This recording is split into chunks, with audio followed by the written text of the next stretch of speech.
escribe las cosas que has visto y las que son y las que han de suceder después de estas. Apocalipsis capítulo 3, versículo 10. Por cuanto has guardado la palabra de mi paciencia, yo también te guardaré de la hora de la prueba que ha de venir sobre el mundo entero, para probar a los que moran sobre la tierra. Te invito para que me acompañe en oración. Padre, una vez más, delante de ti en esta mañana, presentamos nuestras vidas, oh Dios soberano, siendo conscientes que solo estamos aquí y podemos estar aquí porque tu amor es infinito y tu misericordia es grande, a razón del sacrificio de Jesucristo en la cruz del Calvario, cuya sangre derramada hasta la última gota nos hace aceptos, limpios, nos presenta redimidos, santificados, justificados ante ti, ante tus ojos, oh Dios Padre. Hoy venimos en esta mañana deseando aprender más de ti, ser ministrados por tu palabra, tener un encuentro vivo a través de tu Santo Espíritu con nuestro espíritu y poder en nuestra alma anhelar, desear tu presencia con devoción, con pasión, con interés. Oh Dios, en esta mañana acompáñanos, dirígenos, guíanos, enséñanos, ministranos por tu palabra, y que la luz de tu palabra nos guíe, sea lumbrera nuestro camino, y tu Santo Espíritu nos dé claridad conforme a tu grandeza. Gracias, Dios Padre, en el nombre de Jesús y en la presencia de tu Santo Espíritu. Amén. Leíamos 2 versículos. Hoy, a razón de las actividades que tenemos, no puedo hacer la introducción y el recordéis que hacemos en cada una de las sesiones, por lo cual pido disculpas a los que por primera vez asisten a esta serie. Pero permítame subrayar 2 elementos importantes. El primero, el versículo que leíamos, Apocalipsis capítulo 1, versículo 19, nos muestra de manera muy resumida y maravillosa lo que significa el libro de la Revelación. Apocalipsis, aquello que había sido velado, hoy nos es manifiesto. Y nos es manifiesto a través de 3 cosas, 3 tiempos. Escribe las cosas que has visto, le decía el ángel de Dios a Juan el apóstol. Las cosas que has visto. Apocalipsis capítulo 1 resume de manera maravillosa todo ese contexto en torno de la visión de Juan. Lo que has visto. Las cosas que son. Capítulo 2, capítulo 3 de Apocalipsis nos enuncia un mensaje a la iglesia del entonces, la iglesia primitiva, la iglesia del contexto histórico del tiempo de los apóstoles, la iglesia cuyos orígenes radican no en otra persona sino en Jesucristo. Y dice también el versículo, y las cosas que han de suceder después de estas. Desde el capítulo 4 en adelante nos muestra los aconteceres futuros, los hechos que han de sucederse, como dice la Escritura, pronto, anunciando un tiempo kairos, una época, un acontecer, un suceso que viene en la agenda y pronosticado, señalado en la agenda redentora de nuestro Señor Jesucristo. Capítulo 3, versículo 10, leíamos allí: por cuanto has guardado la palabra de mi paciencia, yo también te guardaré de la hora de la prueba que ha de venir. En el mensaje a las iglesias, capítulo 2 y capítulo 3, se describen 7 prototipos de iglesia. Los 7 prototipos de iglesia para la iglesia del entonces, en los tiempos apostólicos, pero también para la iglesia de hoy. para la iglesia de hoy. La iglesia que hoy vemos. Si miramos las características de cada una de las iglesias, podríamos identificar de manera resumida 7 prototipos de iglesias. Algunas iglesias débiles en la fe, alguna iglesia que ha perdido su primer amor, algunas de las iglesias que establecen comunión con el pecado, que tapan el pecado, algunas iglesias que se han dejado permear por las falsas doctrinas, algunas iglesias que finalmente apostatarán de la fe, pero también una iglesia fiel, como lo es la iglesia de Filadelfia.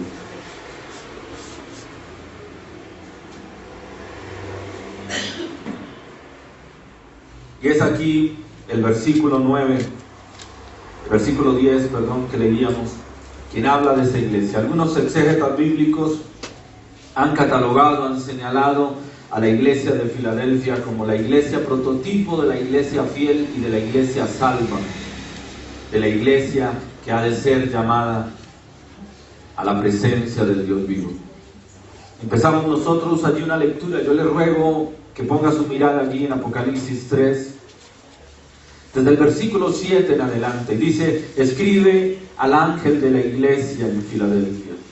Y lo primero que tenemos que decir es que la manera maravillosa como Dios se revela a través del Apocalipsis en este mensaje precioso de exhortación a la iglesia, de llamado a la santidad, al compromiso, a la fidelidad, lo establece enunciando, no solamente evocando el ángel de la iglesia y el nombre de la iglesia, diciendo como tal que el ángel representa en el contexto apocalíptico una de las estrellas.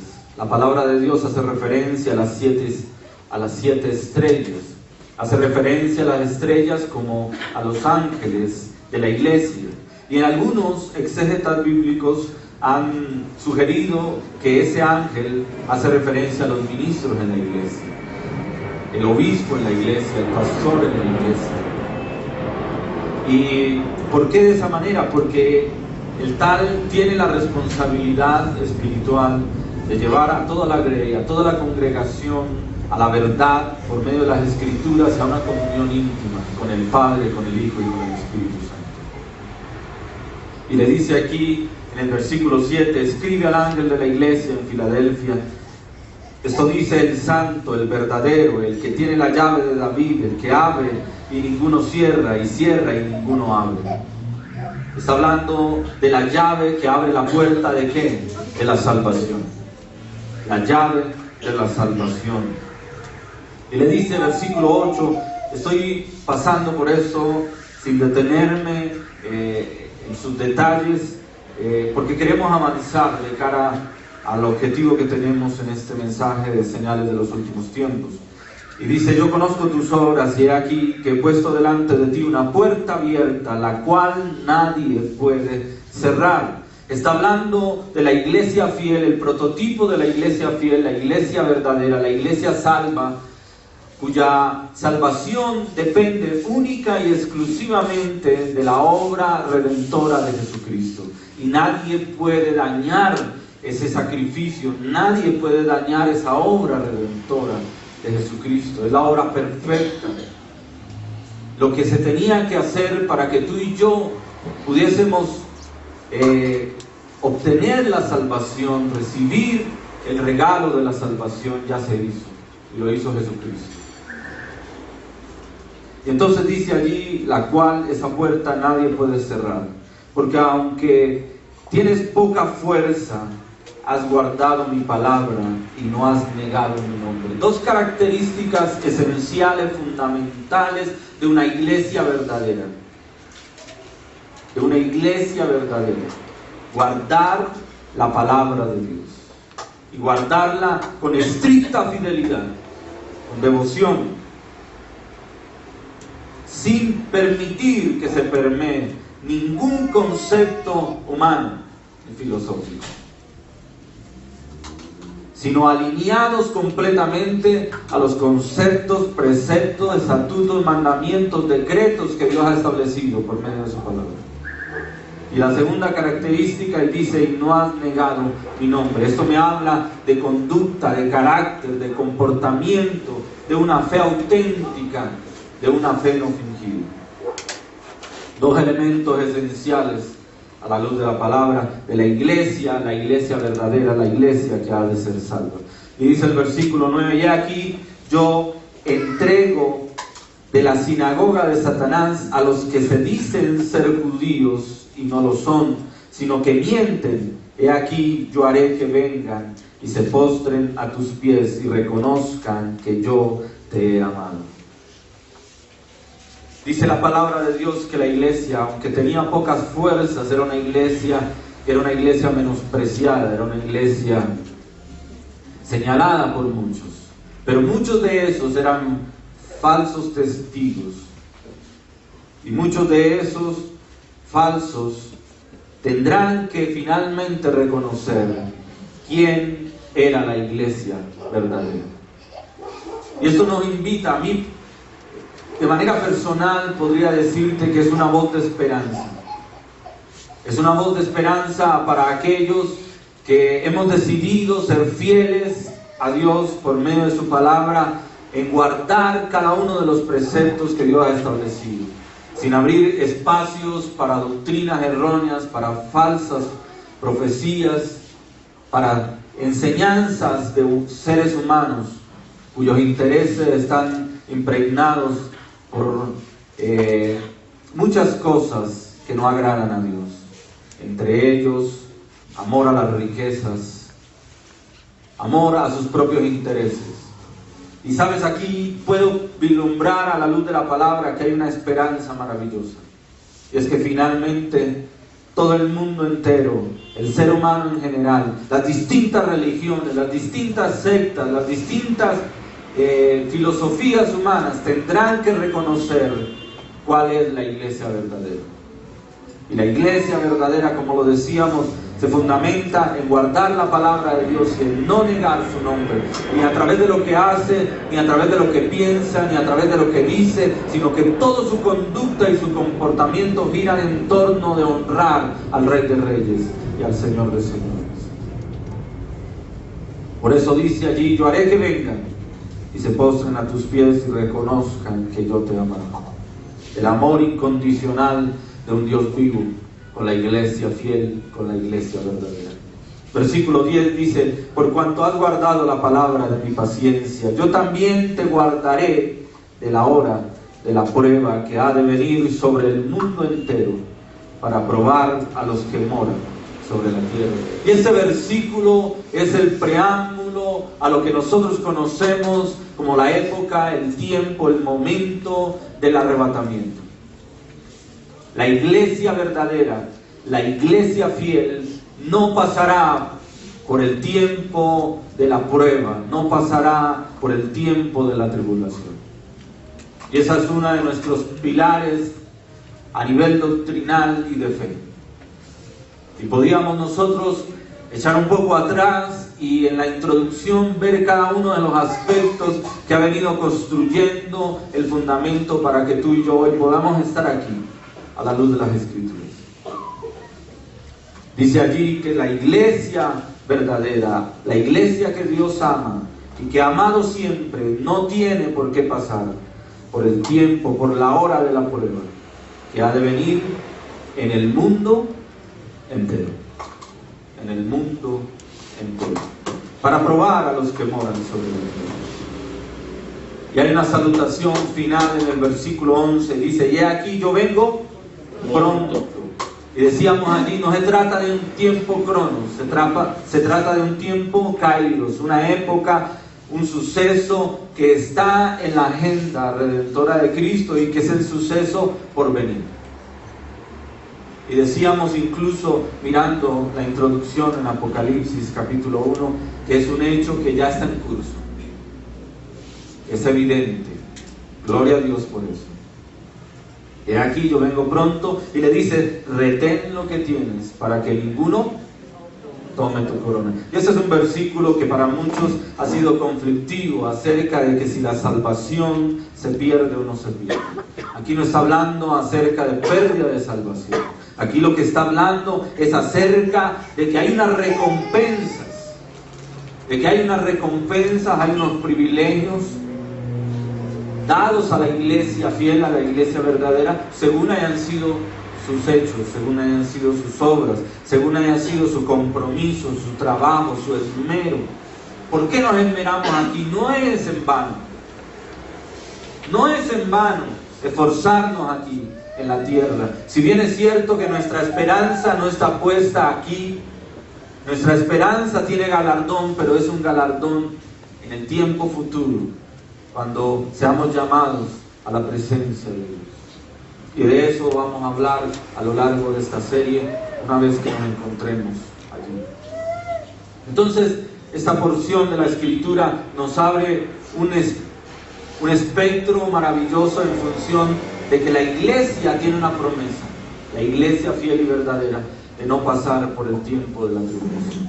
Y si nosotros terminamos allí el capítulo 3 de Apocalipsis y entramos al capítulo 4, nos encontramos en una escena totalmente distinta, en un escenario totalmente diferente, en un escenario lleno de matices distintos que nos ubican en otro tiempo, en otra faceta. Y si no entendemos lo que Dios nos está diciendo por medio del mensaje a la iglesia en Filadelfia, entraríamos y diríamos: nos hace falta algo.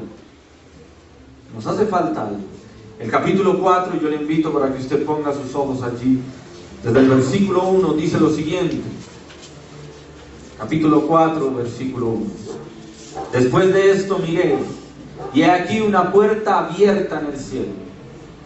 ¿Qué está viendo Juan en la visión? ¿Está abierto qué? Está viendo una puerta abierta en el cielo. Si nosotros evocamos este tipo de suceso, solamente permítame resaltarlo en esta mañana. ¿Cuándo se han abierto los cielos a la luz de la Escritura? Para recibir a Esteban, luego de ser apedreado, para declarar a Jesucristo como el Hijo de Dios en el bautismo, en el río Jordán, por manos de Juan el Bautista. Cuando descendieron los ángeles por una escalera, ¿en dónde? En el lugar de Betel. Jacob, ¿se acuerdan? Es decir, la puerta abierta me habla de un tiempo de salvación.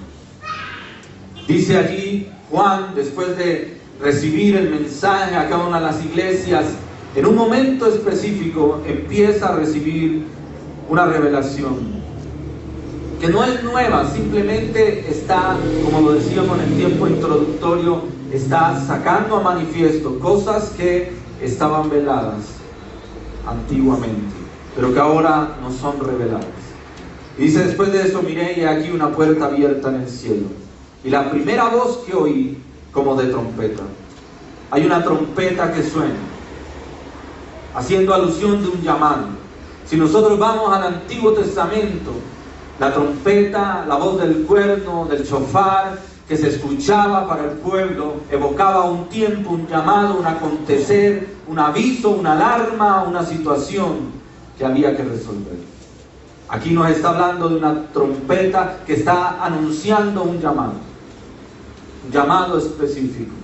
No podemos confundir esta trompeta con las trompetas que se suceden después, de manera inmediata, que los sellos en el rollo se van abriendo, los 7 sellos, sobre el rollo, entregado por Dios Padre al Cordero, a Jesucristo, y cuyo significado no es otro que una señal de juicio, cada uno de sus sellos. Después, un sonido de trompetas. Esas trompetas son distintas a estas, son trompetas de juicio. Esta es una trompeta que habla, que hace un sonido y dice: hablando conmigo, como si la trompeta hablara, ¿no?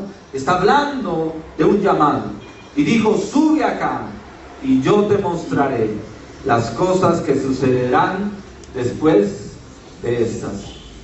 Está Dios, por medio de su Santo Espíritu, a través del ángel, dando un mensaje aquí en este momento a Juan, y le está haciendo una invitación de subir ¿a dónde? a la misma presencia de Dios, al cielo, y desde allí ver unos aconteceres, unos sucesos,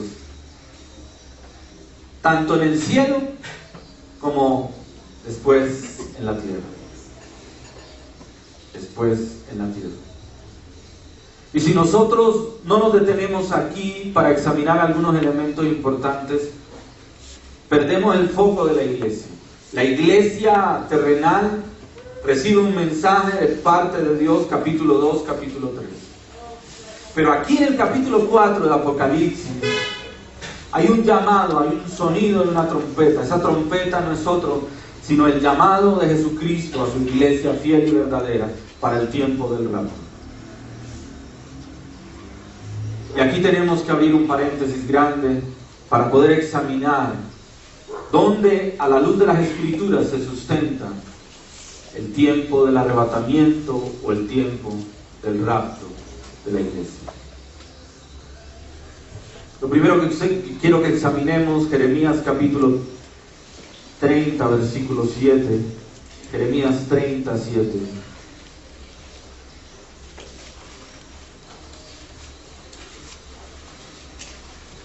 Dice lo siguiente en Reina Valera 1960.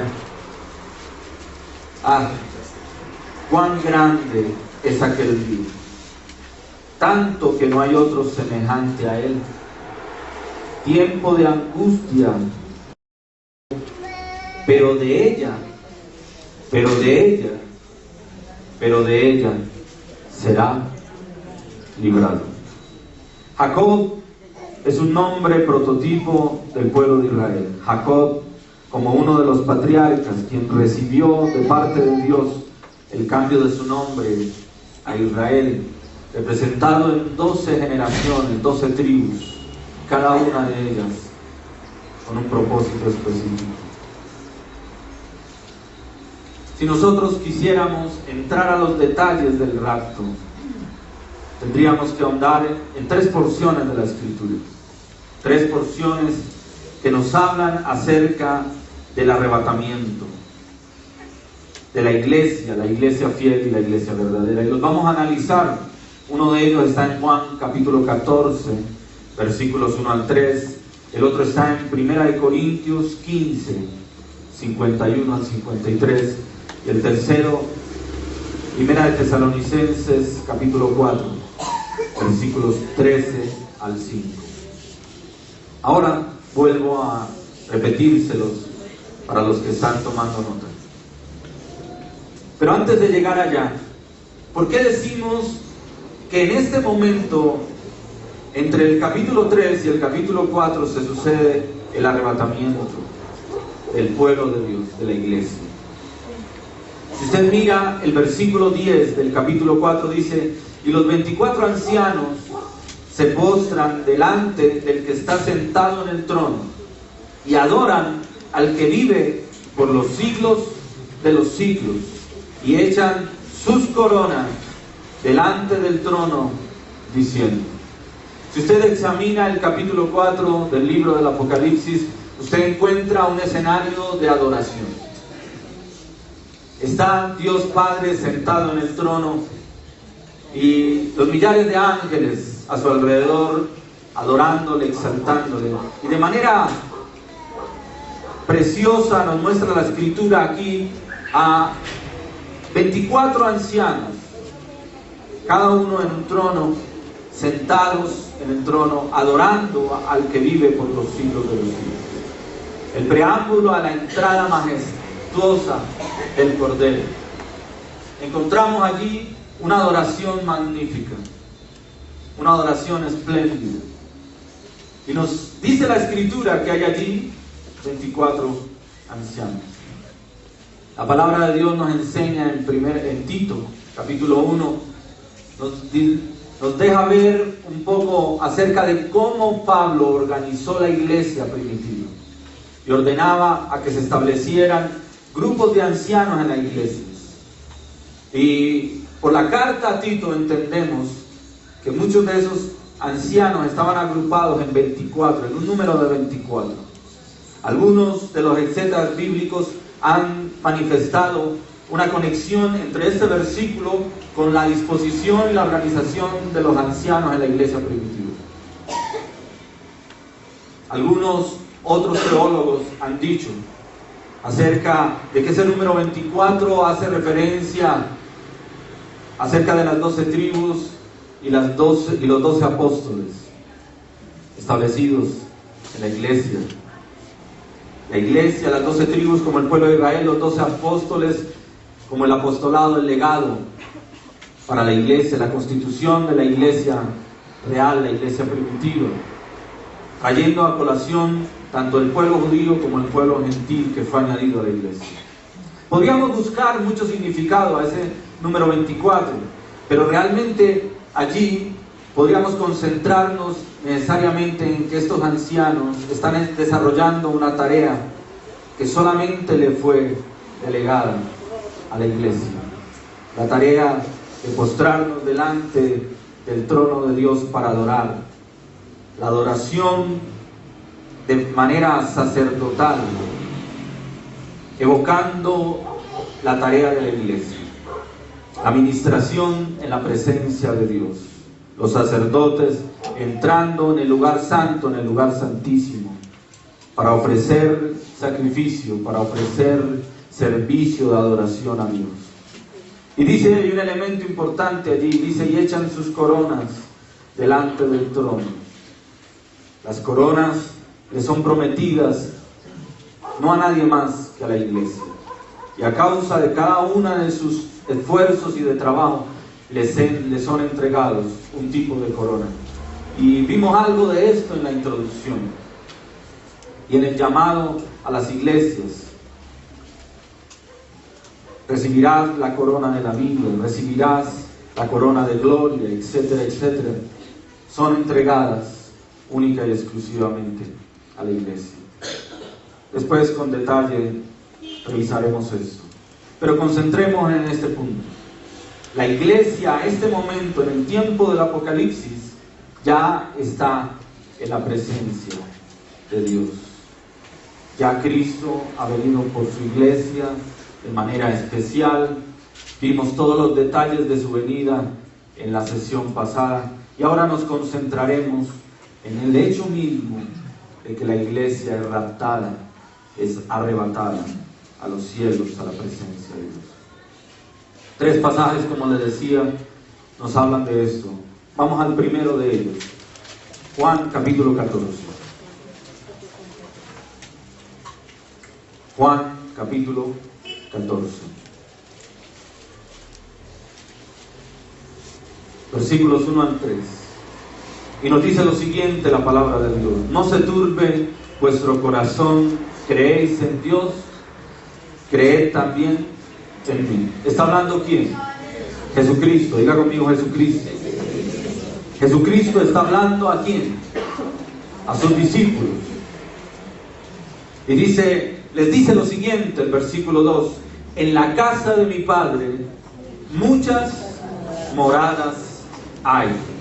Y si así no fuera, yo os lo hubiera dicho. Voy pues a preparar lugar para vosotros. ¿Cuántos alabamos a Dios por eso? El Señor Jesucristo prometió a sus discípulos, y por medio de esta promesa hoy a nosotros como su iglesia, que Él se iría a la presencia de Dios Padre, pero con una tarea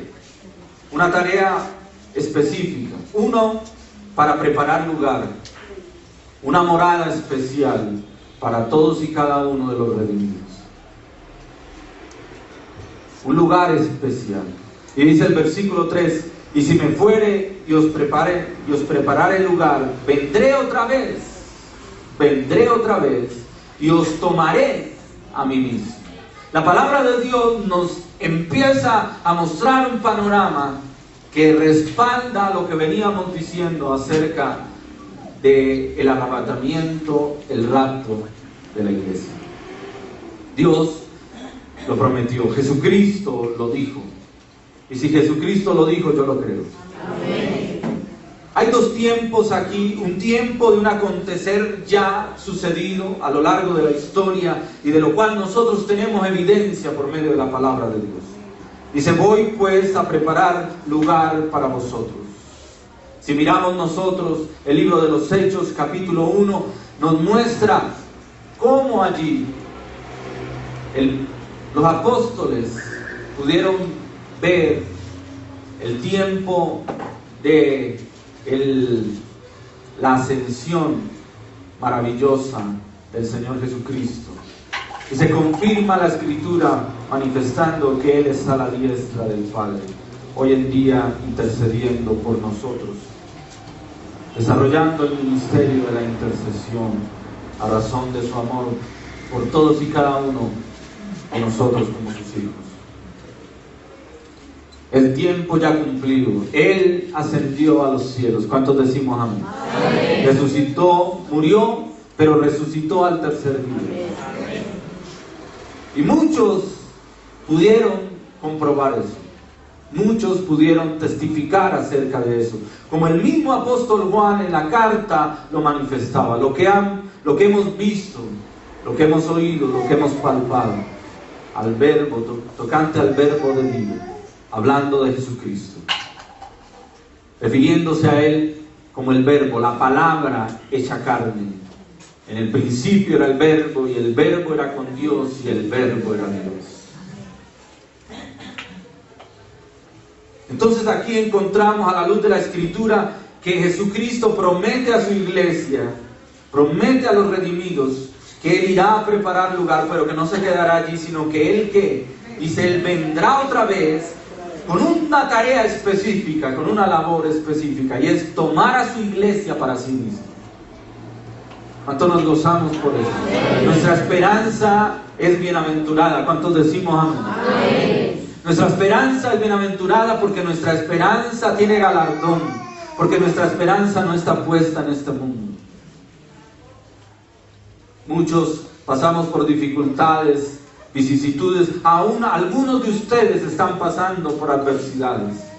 Pero la palabra de Dios te dice en Filipenses capítulo 1, versículo 6, estando persuadidos de esto, de que el que comenzó en vosotros la buena obra, la terminará. ¿Hasta cuándo? ¿Hasta cuándo? Hasta el día de Jesucristo. Diga conmigo, Jesucristo viene. Jesucristo viene. Si pasamos por este mundo, por vicisitudes, problemas y circunstancias difíciles, tenemos una esperanza. Este tiempo es pasajero. El tiempo por este mundo es pasajero. Y no debemos aferrarnos a esta vida. Debemos aferrarnos a Dios por medio de la fe en Jesucristo. De la obra regeneradora del Espíritu Santo en cada uno de nosotros, con una convicción firme de que pasaremos a una eternidad en los cielos, gozándonos, adorando, alabando al Rey de Reyes por los siglos de los siglos. Y dice así, y si me fuere yo os preparé lugar, vendré otra vez y os tomaré a mí mismo, para que donde yo estoy, vosotros también estéis. Hoy en día con nosotros está el Espíritu Santo. El Espíritu Santo como el ayudador, el que nos guía, el que nos redarguye, el que nos ministra, el que nos dirige, todo de cara a que tú y yo seamos amoldados a la imagen de Cristo, para que algún día estemos con Él, hagamos morada con Él, disfrutemos de su presencia. Usted se imagina ese momento. Ese mismo Jesús que vimos uno resplandeciente, viniendo en el Shekinah de su presencia, en una luz brillante, resplandeciente, en un resplandor inimaginable. Ahí estaremos con Él. Pablo lo decía, para mí Él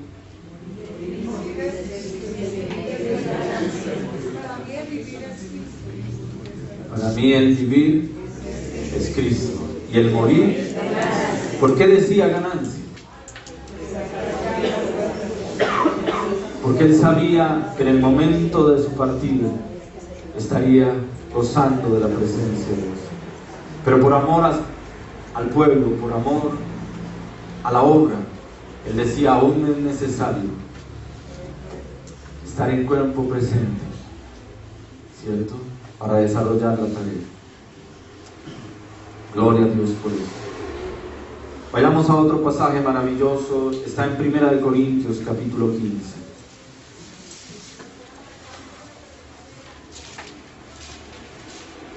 Aquí ya comenzamos un recorrido mucho más ágil a lo largo de los aconteceres en Apocalipsis, y nos estamos concentrando en este momento en lo que es el arrebatamiento, el rapto. Dos palabras significan lo mismo. El rapto o el arrebatamiento es lo mismo. Capítulo 15 de 1 Corintios, versículos 51 al 53. Y dice lo siguiente: he aquí, yo os digo un misterio. ¿Y por qué esta palabra? Esta palabra evoca algo que había sido velado, pero que ahora es manifiesto. Ese misterio habla de algo que estaba de alguna manera encubierto, pero que ahora Pablo recibe por medio de la revelación del Espíritu Santo, para traer claridad a una iglesia que estaba en confusión, una iglesia que estaba viéndose de alguna manera presionada por falsas doctrinas, por falsos maestros, pero que aún así al interior de la misma iglesia había dudas. Y muchos se preguntaban acerca de la segunda venida del Señor Jesucristo, de los aconteceres, y se preguntaban dentro de la iglesia si los que habían muerto verían o no verían la segunda venida del Señor Jesucristo, porque tanto para la iglesia en Corinto como incluso para el mismo Pablo, esa venida del Señor Jesucristo estaba muy cerca, y podían incluso ellos pensar que se podían pasar o ver en su tiempo, en su época, esa segunda venida. Es decir, había una expectativa y habían interrogantes, habían preguntas de muchos índoles en función de esto. Y Pablo escribe a la iglesia y le dice: he aquí, os digo un misterio, una revelación, algo que había sido velado, ahora nos es manifiesto. Y dice: no todos dormiremos, pero todos seremos transformados. Hay dos elementos aquí que comienzan a tomar fuerza en esto que el Dios Todopoderoso nos está mostrando a la luz de las Escrituras. La palabra allí, dormir, hace referencia a un estado transitorio. No habla de un estado de inconsciencia como algunos piensan. Porque la palabra de Dios nos dice con claridad que el alma es inmortal. El alma, asimismo, en el alma radica todo lo que el ser en sí siente, percibe. El contacto de eso espiritual con un mundo material. Y dice aquí que todos no dormiremos, no todos dormiremos. Está hablando de los que ya murieron en Cristo.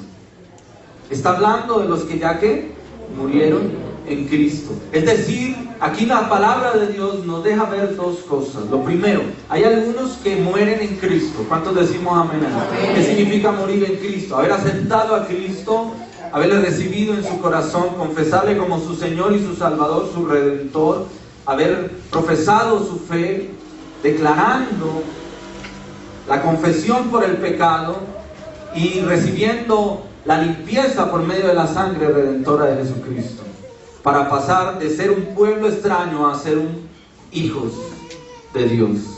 Amén. Amén. Ahora aquí nos dice, no solamente esto, sino dice: no todos dormiremos, pero todos seremos transformados. No todos dormiremos significa que la segunda venida del Señor Jesucristo, que se divide en dos, y permítame decirlo de esta manera: la venida de Cristo por su iglesia, donde solamente el pueblo redimido escuchará, el sonido de la trompeta que leíamos ahí en capítulo 4 de Apocalipsis, versículo 1.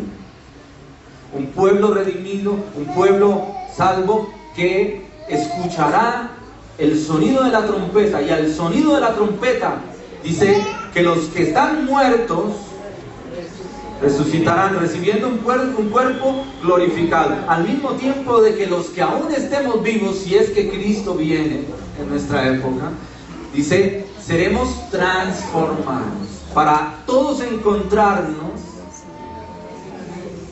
con el Señor. Entonces dice allí, pero todos seremos transformados. Y en torno de esto hay muchos comentarios, algunas preguntas. Le hacían algunas preguntas al Señor Jesucristo. No tengo el tiempo para llevarlos cita por cita, pero déjame simplemente traer a memoria lo siguiente. ¿Se acuerdan de una mujer viuda que había tenido cuántos maridos? 7 maridos. Y le preguntaban al Señor Jesucristo y le decían, bueno, allá en los cielos, ¿de quién será finalmente ella la esposa? ¿De cuál de los 7 maridos? Porque los 7 habían ¿qué? Se habían vivido con ella, se habían casado y habían muerto.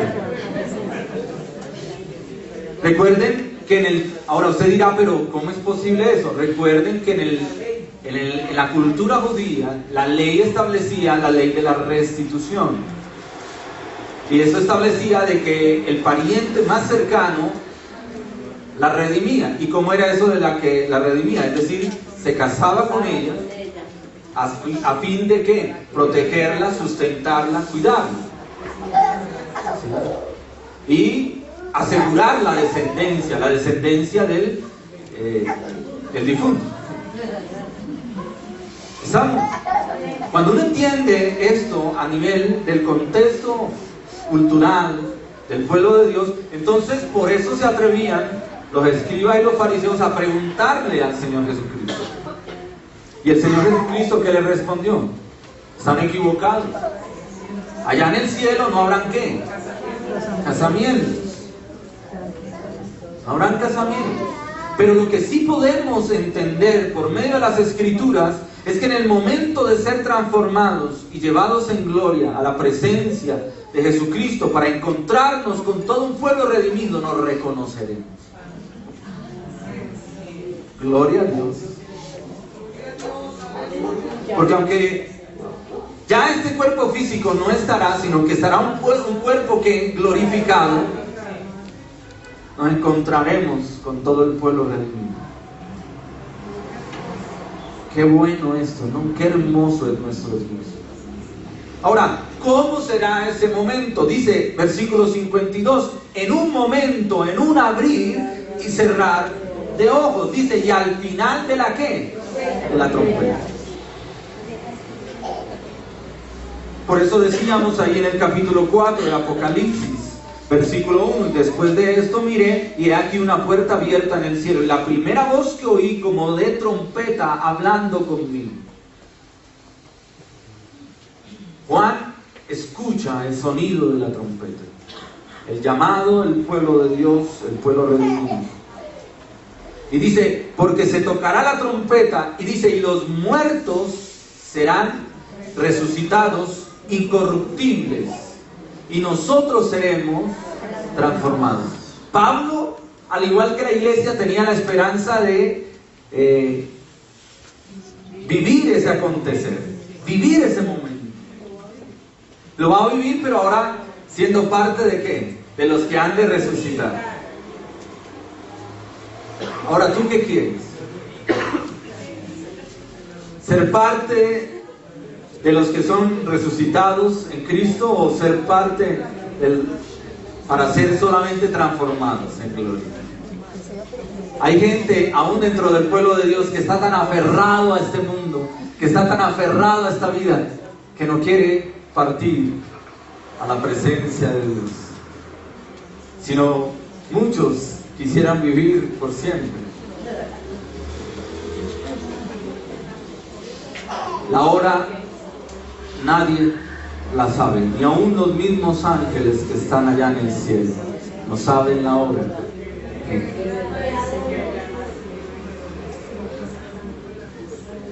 Amén. ¿Cómo es la canción?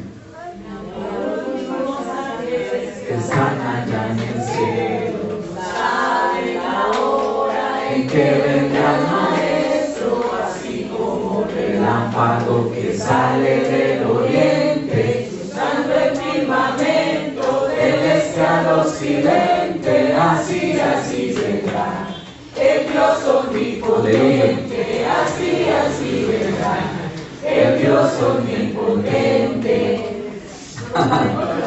Aleluya. Gloria a Dios.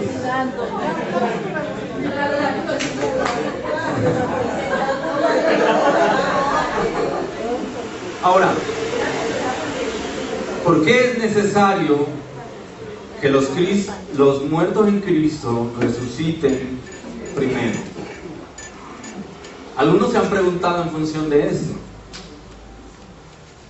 Dice la palabra de Dios, y lo vamos a ver por medio de las Escrituras, Cristo las primicias en ellos, es decir, Cristo como el primero, ¿cierto? Con un grado de autoridad, de primacía, aunque encontramos nosotros a la luz de la Escritura que varios fueron resucitados antes de Cristo, pero Cristo llevando una primacía, ¿cierto? Una autoridad especial, y Él llamará a los muertos en Cristo. Algunos han especulado al respecto de esto. Déjenme darle un pensamiento. Los que han muerto en Cristo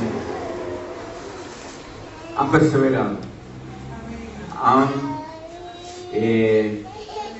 peleado la buena batalla de la fe. Hombres de Dios, mujeres de Dios, sin número, que son dignos de ¿qué?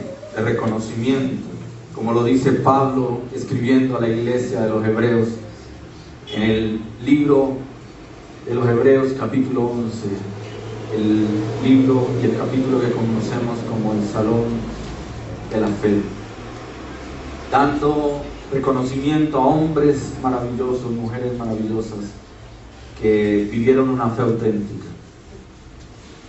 Yo quiero quedarme con ese concepto. Es tal vez especulativo, es tal vez simplemente de concepto, y no hay que darle más vueltas a esto. Dios tiene un orden, y el orden que Él estableció fue ese, y punto. Amén. Y dice, los muertos en Cristo resucitarán, y después nosotros, los que aún vivamos, seremos transformados. Ahora, ¿por qué la palabra transformación? Versículo 53 dice, porque es necesario que esto corruptible se vista ¿de qué? De incorrupción. Y decíamos hace algunos mensajes atrás, lo importante para el cristiano acerca de ser llamados a la presencia de Dios. Porque cuando somos llamados a la presencia de Dios, dice, el pecado es vencible. El yugo del pecado es totalmente, una vez y para siempre, desechado de cada uno de nosotros. Allí, en esa transformación gloriosa, allí ya el pecado no estará. Ya no estaremos sujetos a nuestros delitos, a nuestras pasiones, a nuestras concupiscencias, sino que allí estaremos en santidad con el Todopoderoso. Gloria a Dios. ¿Cuántos alabamos a Dios por eso? Y dice, seremos resucitados incorruptibles, ¿cierto? Porque es necesario que esto corruptible se vista de incorrupción, y esto mortal se vista ¿de qué? El cuerpo que hoy en día tenemos, este cuerpo, este estuche en el que estamos tú y yo, ¿es qué? Pasajero, es corruptible, es mortal. Mientras que seremos transformados en un cuerpo incorruptible e inmortal. Si bien es cierto, nuestra alma es inmortal, y no solamente nuestra alma, nosotros como pueblo de Dios, sino el alma de todo ser humano es inmortal. Es decir, nunca muere. Pero ese nunca muere hablamos nosotros de dos muertes. La muerte primera, que es la muerte física, pero hay una muerte segunda, que es una muerte de separación, en la que el creyente irá con Dios, pero el no creyente irá a condenación. ¿Y cuál es la condenación? Es una eternidad sin Dios. Y a eso se le añaden algunos elementos. Para unos de gozo y de bendición, pero para otros de tribulación, de tormento, de sufrimiento. Y esa es la realidad, eso es lo que nos dice la palabra de Dios, hermano. No lo podemos ocultar. Gloria a Dios. Versículo 54. Y cuando esto corruptible se haya vestido de incorrupción, y esto mortal se haya vestido de inmortalidad, entonces se cumplirá la palabra que está escrita: sorbida es la muerte en victoria. La misma victoria que obtuvo Jesucristo en la cruz del Calvario al resucitar después al tercer día. La victoria sobre la muerte, la victoria sobre el pecado, la victoria final sobre la enfermedad, la obtendremos nosotros de manera completa, absoluta, en el día en que seamos llamados a la presencia de Dios. Gloria a Dios por eso. Vamos al tercer pasaje, Primera de Tesalonicenses, capítulo 4. Gloria a Dios. Primera de Tesalonicenses, capítulo 4. Y vamos a poner nuestra mirada desde el versículo 13. Primera de Tesalonicenses, capítulo 4. Amén, Mateo. ¿Es Mateo? Ya lo conozco, gloria a Dios.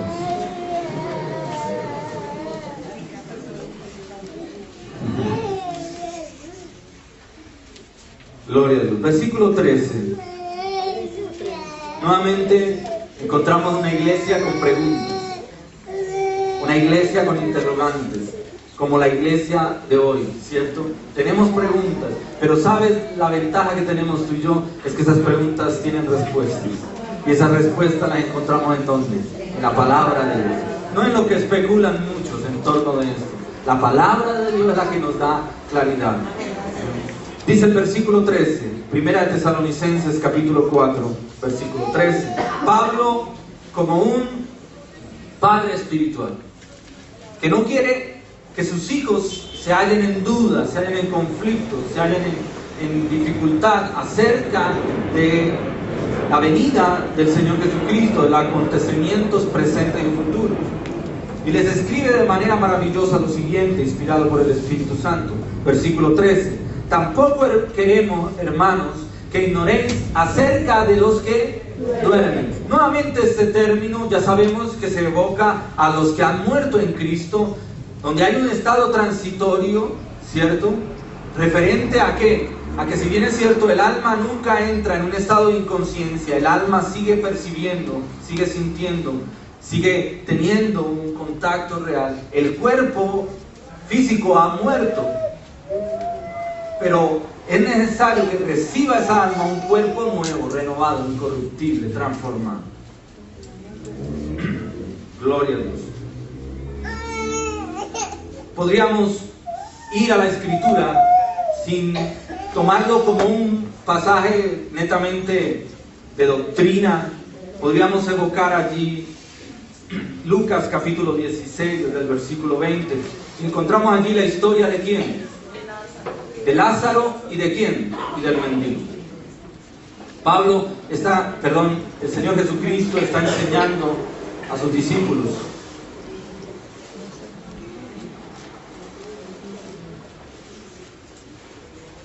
Y les relata un hecho maravilloso. Y un hecho que podríamos analizar por medio de la Escritura, incluso antes de entrar aquí en Primera de Tesalonicenses, capítulo 13. Y lo hago porque algunos me hicieron caras raras ahora cuando decíamos acerca de los que duermen. Lucas, capítulo ¿qué?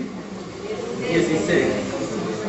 No lo tenía previsto dentro de la agenda de hoy, pero lo vamos a revisar ahora.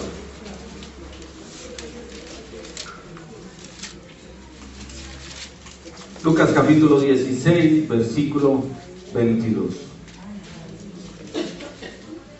No, incluso desde los versículos 19.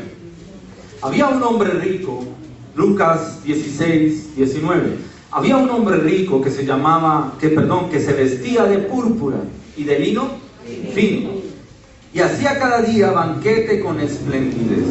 Está hablando de un hombre, de un entorno social, de abundancia, etc. Y dice que constantemente realizaba reuniones, banquetes. Y dice que esos banquetes eran llamativos, eran espléndidos. Versículo 20 dice: y había también un mendigo llamado ¿qué? Lázaro, que estaba echado a la puerta de aquel, lleno de ¿qué? De llagas. A la puerta. Recuerden que los hacendados, para el contexto cultural judío, los hacendados hacían encerramiento de sus propiedades. Las ciudades se caracterizaban porque tenían un encerramiento, y la puerta principal era donde se paraban los jueces a juzgar, a legislar, o los señores, los de mayor renombre, ¿no? Aquí dice: y había también un mendigo, estaba echado a la puerta de aquel, lleno de ¿qué? De llagas. Su condición era una condición cruel, una condición de mendicidad, una condición de necesidad. Versículo 21 dice: y ansiaba saciarse ¿de qué? De las migajas que caían de la mesa del rico. Si él ansiaba saciarse, significa que el rico no le daba. Él tenía un deseo, él tenía un anhelo, él tenía una necesidad, y aunque el rico podía proveerle, satisfacer su necesidad, no lo hacía. Es lo que podemos interpretar por medio de la palabra. Amén. Y dice: y aún los perros venían y le lamían las llagas. ¿Cuál era la situación de crueldad, de desamparo de este mendigo, cuyo nombre la palabra de Dios le pone Lázaro? Versículo 22. Aconteció que murió ¿quién? El mendigo. Y dice: y fue llevado por los ángeles al seno de Abraham. Y dice: y murió también el rico y fue sepultado. Versículo 23. Y en el Hades alzó sus ojos ¿quién? El rico. Y dice: y en el Hades, la palabra Hades es la palabra griega para referirse al Seol. El Seol es la palabra hebrea.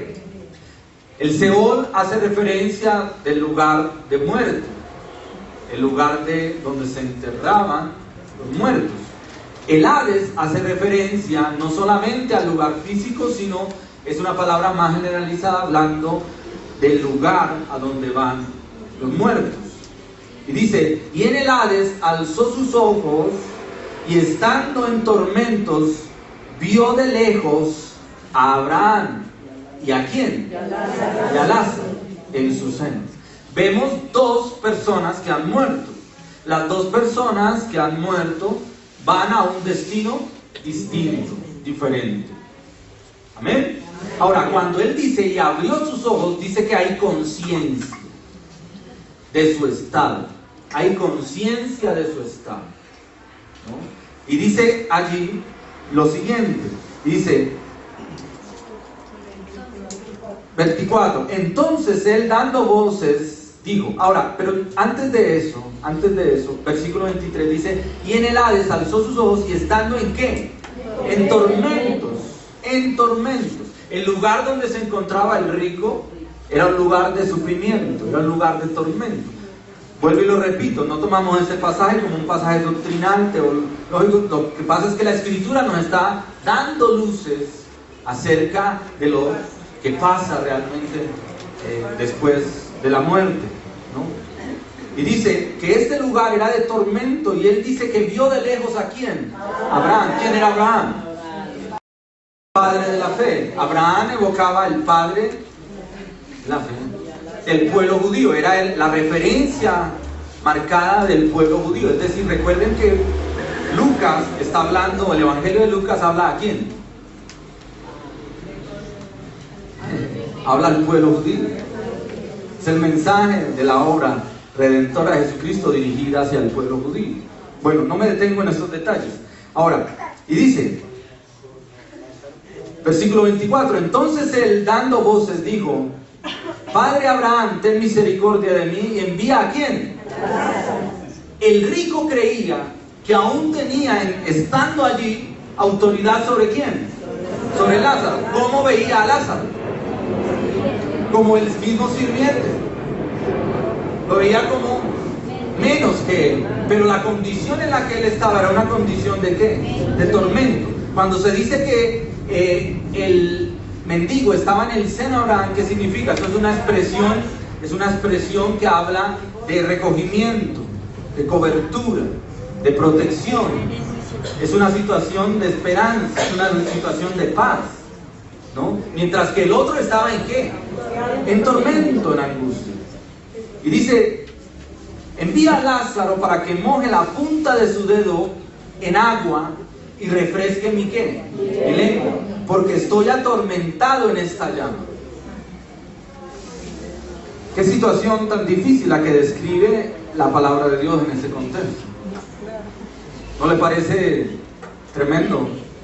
Dice, pero versículo 25, pero Abraham le dijo, hijo, acuérdate que recibiste tus bienes en tu vida, y Lázaro también males, pero ahora este está consolado aquí y tú atormentado allá. Es decir, las riquezas no ayudarán a la salvación. La palabra de Dios nos enseña que la salvación solo puede venir por gracia. La salvación solo puede venir por la obra redentora ¿de quién? De Jesucristo.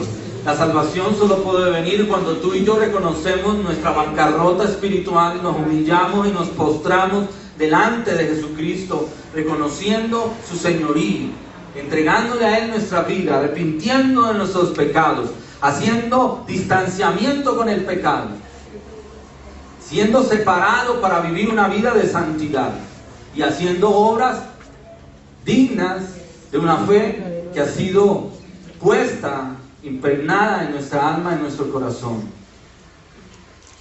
Una vida llena de frutos, frutos dignos de arrepentimiento, frutos del Espíritu Santo que afloran en nuestras vidas. Encontramos aquí a un hombre que está atormentado, mientras que un hombre distinto es consolado. Dos sitios distintos, dos lugares, dos aconteceres distintos, dos situaciones distintas.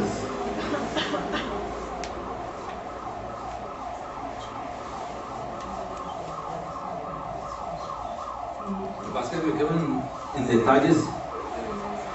Bueno, me piden que aclare. No quiere decir la palabra de Dios que todos los ricos van a ir a condenación, ni que todos los pobres o mendigos van a ir a salvación. No está hablando de eso. Se habla de una condición espiritual que llevó al uno a una situación de destino y al otro a otra situación. A uno a una situación de paz, de gozo, y a otro una situación de tormento. Y dice, ¿qué pedía el rico? Le decía a Abraham, oye padre Abraham, deja venir a Lázaro, que moje la punta de su dedo y que me dé a beber. ¿Cuál sería la situación? Terrible, ¿cierto? Una sed que no se puede saciar, un tormento que nunca va a agotarse, un dolor constante que nunca va a menguar. Y le dice, además de todo esto, versículo 26, una gran cima está puesta entre nosotros y vosotros, de manera que los que quisieren pasar de aquí a vosotros no pueden, ni de allá pasar a para acá. Y encontramos una realidad espiritual. Los que han sido salvos son salvos, y los que ya han sido apartados para condenación ya no tienen vuelta atrás. El tal limbo, o lo que llama el mundo católico el purgatorio, no existe.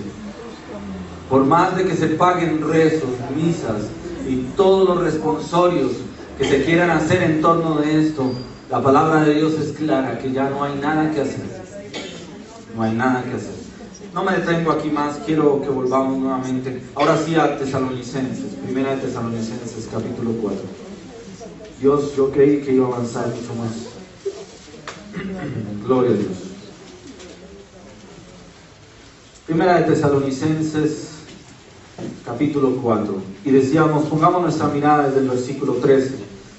Dice, tampoco queremos, hermanos, que ignoréis acerca de los que ¿qué? Duermen. Ya sabemos un estado transitorio. Dice, para que no os entristezcáis como los otros que no tienen esperanza. El pueblo de Tesalónica estaba triste, estaba acongojado a causa de los que ya habían muerto. Ellos creían que ellos podrían ver la segunda venida de Cristo, pero los que habían muerto no. Y entonces Dios, por medio del Espíritu Santo, a través de Pablo, les habla y les da claridad a ellos de esto y hoy a nosotros. Dice, no quiero que ignoréis acerca de los que duermen, para que no os entristezcáis.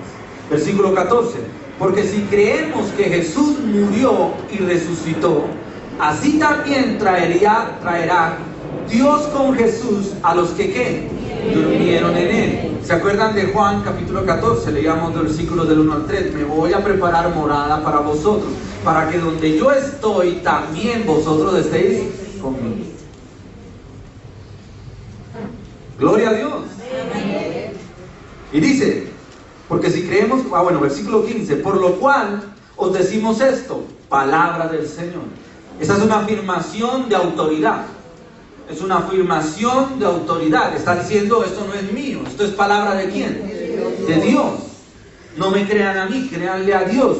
Dice, que nosotros que vivimos, que habremos quedado nuevamente, podemos evidenciar por medio de la palabra la esperanza que tenía Pablo, ¿de qué? De estar vivo en esos momentos. Dice, que habremos quedado hasta la venida del Señor, él siendo consciente que si partía con el Señor. Gloria a Dios por eso. Dice que habremos quedado hasta la venida del Señor, no precederemos a los que ¿qué? A los que viven. Es decir, hay un orden en el rapto, hay un orden en el arrebatamiento. Porque el Señor mismo, con voz de mando, con voz de arcángel y con ¿qué? Trompeta de Dios. Conectamos allí con ¿quién? Apocalipsis capítulo 4, versículo 1. Dice, porque el Señor mismo, con voz de mando, voz de arcángel y de trompeta de Dios, descenderá del cielo, y los muertos en Cristo resucitarán primero.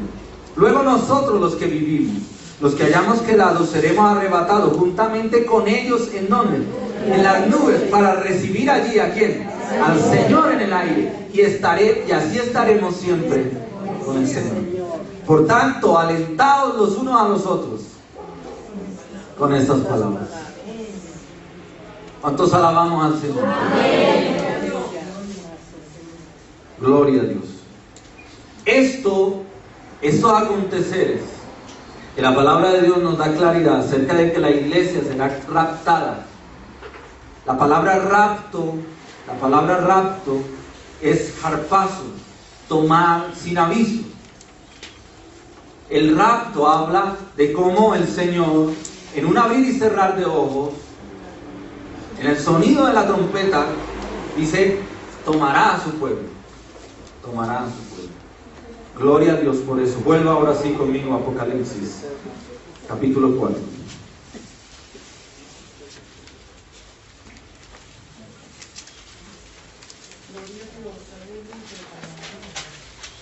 Y dice allí, versículo 1, después de esto miré y aquí una puerta abierta. Hablamos de salvación.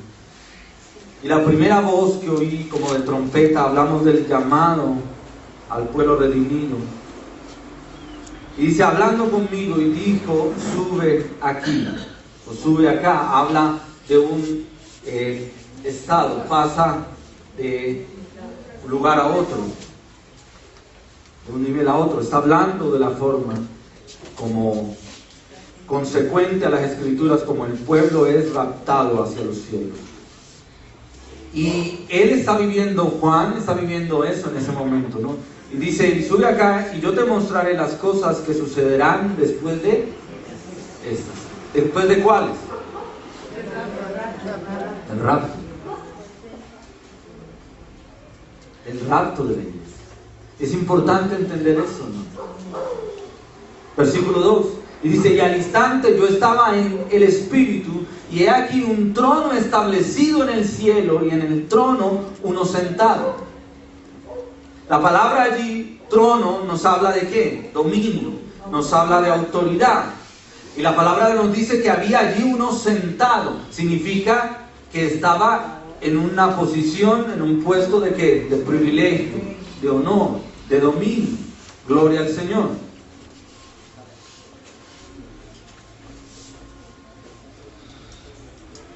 Versículo 3.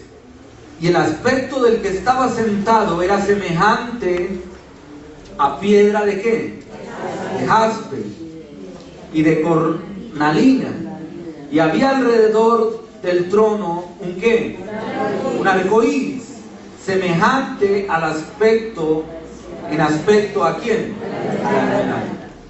¿Quién estaba sentado allí? Dios Padre. Recuerden que decimos, Jesús viene por su iglesia, está siendo raptado, está llevando allá, a ese lugar. En ese momento el Padre está sentado en el trono, los ángeles comienzan a adorar, ¿a quién? Al Padre, y de un momento a otro, y lo vamos a ver en el capítulo 5, entra en escena ¿quién? El Cordero, Jesucristo. Y ahí es cuando los ancianos se levantan. Bueno, yo no le adelanto todavía. Dice versículo 4. Versículo 3. Y dice, y el aspecto del que estaba sentado era semejante a ¿qué? A piedra de jaspe. 3 piedras se nombran allí: jaspe, cornalina y esmeralda. Eso tiene un significado importante. No quiero pasar por alto eso. Gloria a Dios.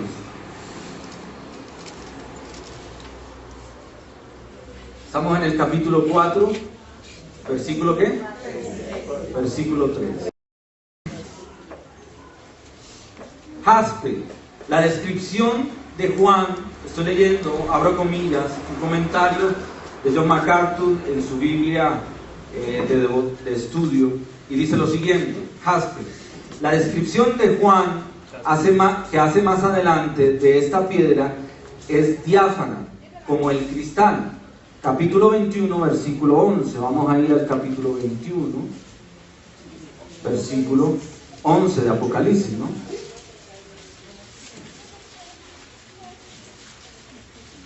Capítulo 21, versículo 11. Y dice: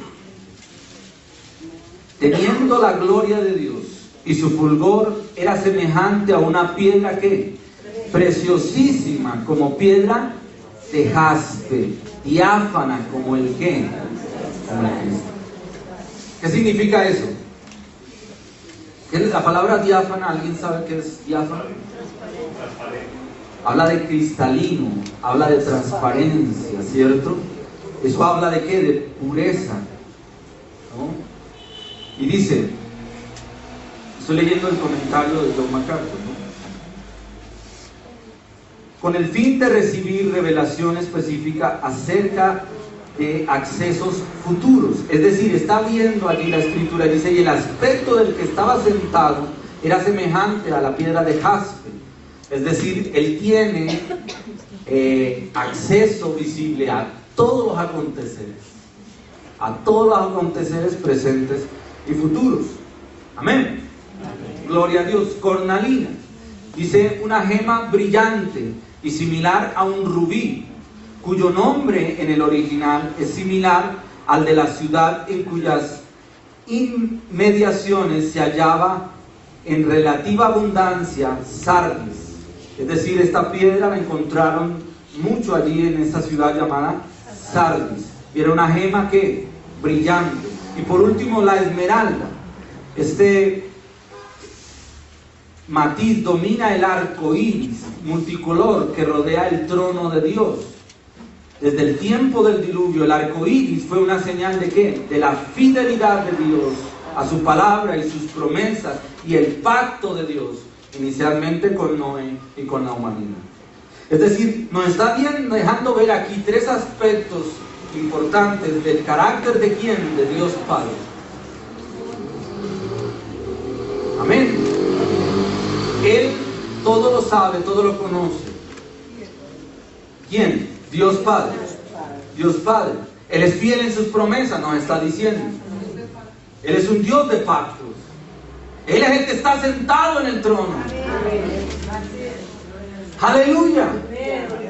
Gloria a Dios. Podríamos nosotros ir a Ezequiel. Ezequiel ve una visión similar a esta, allí en Ezequiel capítulo 1, versículos 26 al 28.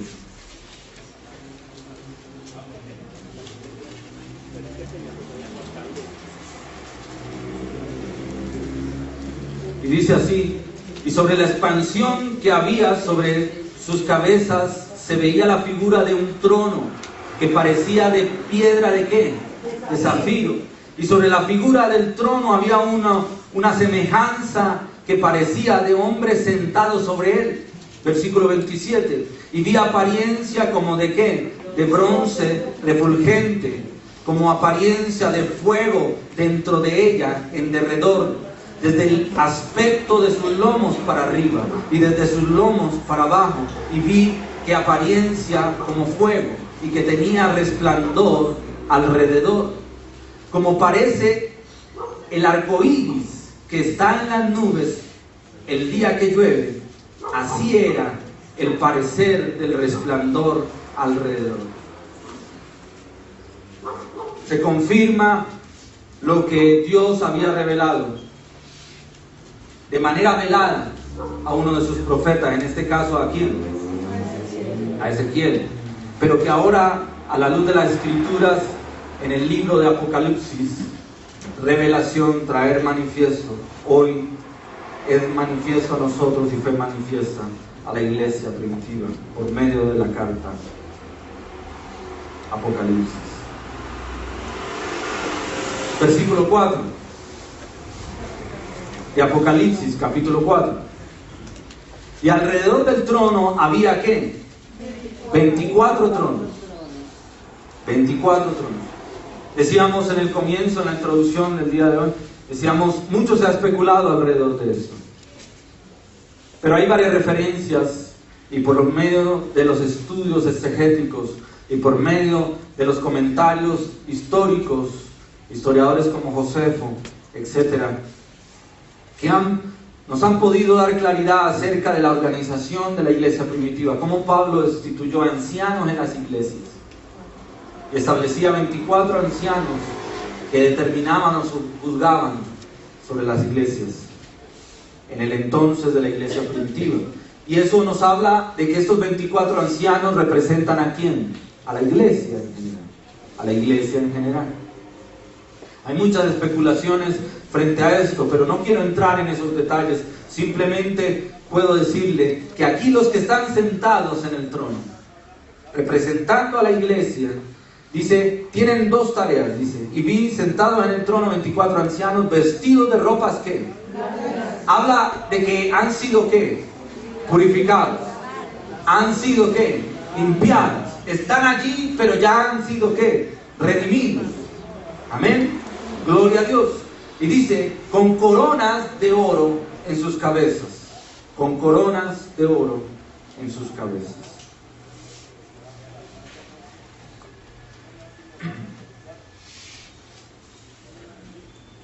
El capítulo 2, versículo 10 nos dice, no temas en nada, hablándole Dios por medio del ángel a Juan en referencia a uno de los mensajes a las iglesias. Y le dice el capítulo 2, versículo 10, no temas en nada lo que vas a padecer. He aquí, el diablo echará a algunos de vosotros en la cárcel, para que seáis probados, y tendréis tribulación por 10 días. Sé fiel hasta la muerte, y yo te daré ¿qué? La corona de la vida. Simplemente algunos de los ejemplos haciendo referencias a las coronas, que son entregadas ¿a quién? A la iglesia, a los siervos de Dios. Cada una con un significado específico, en recompensa a una labor desempeñada. No me voy a detener en eso, simplemente lo traigo a colación aquí en este momento.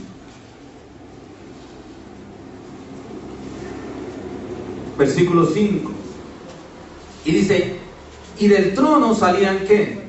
Relámpagos y truenos y voces, y delante del trono ardían 7 lámparas de fuego, las cuales son los 7 espíritus de ¿quién? Ya sabemos que no estamos hablando de que existían o existen 7 espíritus. Estamos hablando del espíritu séptuple, como lo nombra Isaías, hablando de los características de la obra, de los atributos de la obra del Espíritu Santo, que actúa de manera séptuple, ¿cierto? Lo vimos, lo repasamos, lo indagamos, ¿no? Y dice, y de las 7 lámparas de fuego, ¿a qué nos trae de recuerdo las 7 lámparas?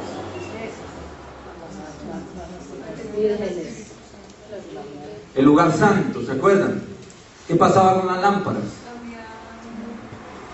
Decía que siempre deberían estar, ¿qué? Encendidas. Porque en la presencia de Dios hay luz, ¿cierto? Y dice allí, las 7 lámparas, hablando de la obra del Espíritu Santo, asemejándose con los 7 Espíritus de Dios, y dice, versículo 6, y delante del trono había como un mar de ¿qué? De vidrio, semejante al ¿qué? Al cristal. En el cielo no hay mar, ¿cierto que no? ¿Qué es lo que nos está diciendo la palabra de Dios? Hay un firmamento de cristal, y dice ahí junto al trono y alrededor del trono, y habla de ¿qué? 4 seres vivientes, llenos de ojos, delante y detrás. ¿Quiénes son estos seres? ¿Qué función traen? ¿De qué nos habla la palabra de Dios? Algunos saben, no saben. Versículo 7 dice, y el primer ser viviente era semejante a un ¿qué? A un león.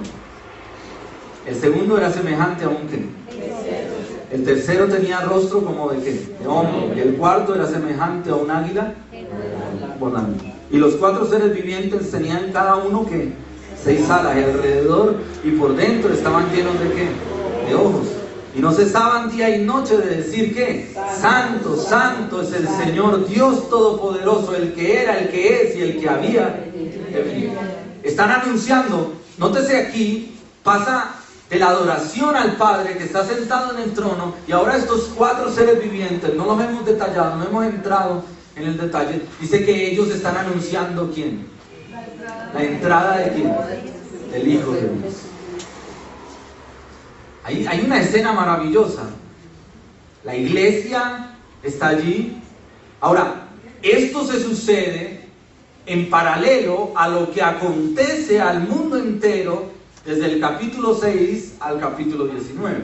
Es decir, primero le estamos dando un vistazo, se puede decir, un vistazo a lo que está aconteciendo en el cielo, con la iglesia redimida, la iglesia salva, la adoración al Padre Celestial, la entrada de Jesucristo, ¿sí? Pero lo que está sucediendo en la tierra en ese momento, porque inmediatamente luego del arrebatamiento comienzan 7 años. 7 años donde van a haber ciertos aconteceres. Y eso está sucediendo en la tierra. Mientras tanto, aquí estamos viendo lo que está sucediendo en ¿qué? En el cielo. Si usted quiere ver lo que va a suceder en la tierra, no se pierda el próximo domingo, en este mismo lugar, comenzaremos a revisar el capítulo 6. Me quedan unos minutos para avanzar en algo. Y dice, y siempre que aquellos seres vivientes dan gloria y honra y acción de gracias al que está sentado en el trono, al que vive por los siglos de los siglos, dice, los 24 ancianos que se postran delante del que está sentado en el trono y adoran al que vive por los siglos de los siglos, y dice, y echan sus coronas delante del trono diciendo, Señor, eres digno eres de recibir gloria y honra y el poder, porque tú creaste. ¿De quién está hablando? Del Padre, el Creador. Amén. Porque tú creaste todas las cosas, por tu voluntad existen y fueron creadas. Gloria a Dios.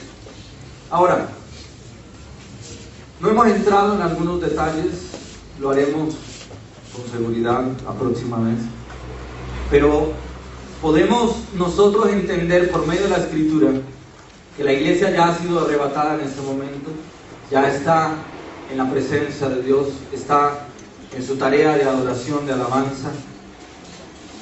Y encontramos a ver en el capítulo 5, versículo 1, que el que está sentado allí, el Padre, tiene en su mano ¿qué? Un rollo.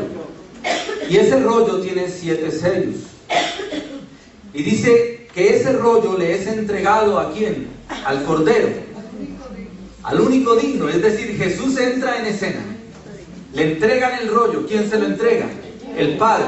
El Padre le está entregando dominio y autoridad sobre los cielos y sobre la tierra. Filipenses capítulo 2, ¿cierto? Y dice que en la medida que el Cordero, es decir, el Hijo de Dios, es decir, el Hijo del Hombre, es decir, Jesucristo, amén, Jesucristo, Rey de Reyes y Señor de Señores, comienza a desplegar el rollo. Es decir, mire, la forma, esto habla en el tiempo, en el romano, se establecía que los capítulos, es decir, los edictos de herencia, ellos le llamaban capítulos, que eran entregados como títulos de propiedad, se sellaban 7 veces. 7 veces. 7 veces. Se sellaban 7 veces. Y esos sellos, ¿cómo se ejecutaban? El rollo se iba enrollando y a medida que se iba enrollando se le iba poniendo un sello. Seguía enrollándose, venía otro sello. Hasta completar los 7 sellos. ¿Por qué lo hacían? Lo hacían para determinar y poder identificar si era que el título de propiedad de alguna manera había sido violentado. Es decir, había sido leído, escudriñado por alguien sin ¿qué? Sin autorización. Entonces está allí, el Padre le entrega a su Hijo, y en la medida que el Hijo va abriendo cada uno de los sellos, capítulo 6, comienzan a sucederse 7 juicios. 7 juicios sobre la tierra.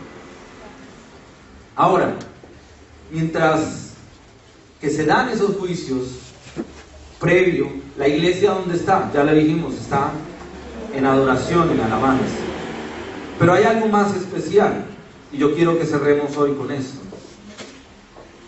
Después de ser arrebatada la iglesia, la misma se ha de encontrar en algo que se llama, a la luz de la palabra, la cena de las bodas del Cordero. Y vamos a dar un vistazo hacia adelante en Apocalipsis capítulo 19. Apocalipsis capítulo 19.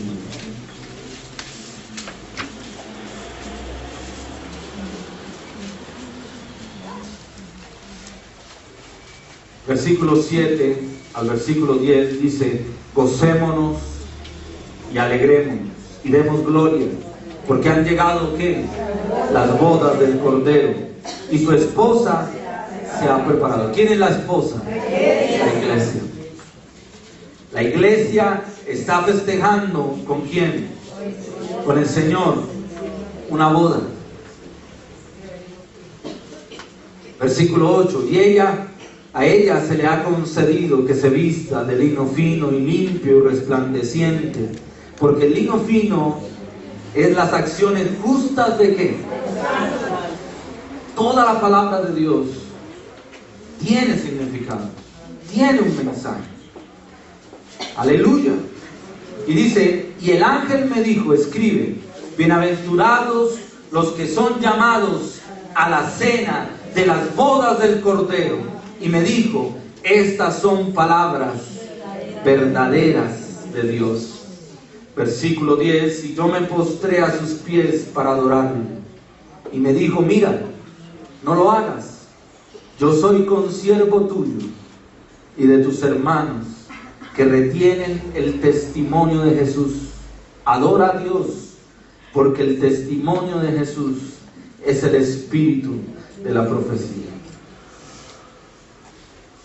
La iglesia verdadera, fiel, que ha sido arrebatada, celebrará lo que se llama, a la luz de las Escrituras, las bodas del Cordero. Una reunión maravillosa, una cena majestuosa con Jesucristo. Jesucristo recibiendo a la iglesia en similitud como el esposo recibe a su esposa en el momento de las bodas. Qué maravilloso tiempo. Yo no quiero quedar por fuera de ese acontecer. Yo no quiero quedar por fuera de ese acontecer maravilloso. Y dice que una vez allí ya celebrada las bodas del Cordero, vendrá el tiempo de las recompensas. Y después de entregadas las recompensas, que son las coronas, dice, Jesús regresará con su iglesia sobre la tierra. Ya en ese momento han pasado todos los juicios que se han de suceder durante los 7 años. Cada uno de los juicios habrán sucedido de manera consecutiva y ya las bodas del Cordero se habrán realizado y Cristo vendrá con su iglesia para reinar por un milenio.